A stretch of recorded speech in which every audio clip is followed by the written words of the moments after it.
Hello friends, in today's video I'm gonna be walking through how to change shipping rates on Shopify. But before getting started this video, make sure to subscribe about 1 minute. So first of all, open your Shopify admin panel and go to settings and select shipping and delivery.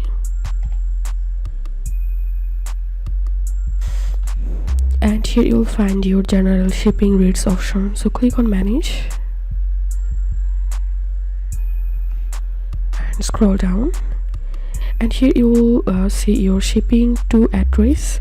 I'm going to changing this shipping zone shipping rate, so I'm simply clicking on this three dot and clicking on edit rate, and from here you can easily change your shipping rate and click on done and click on save.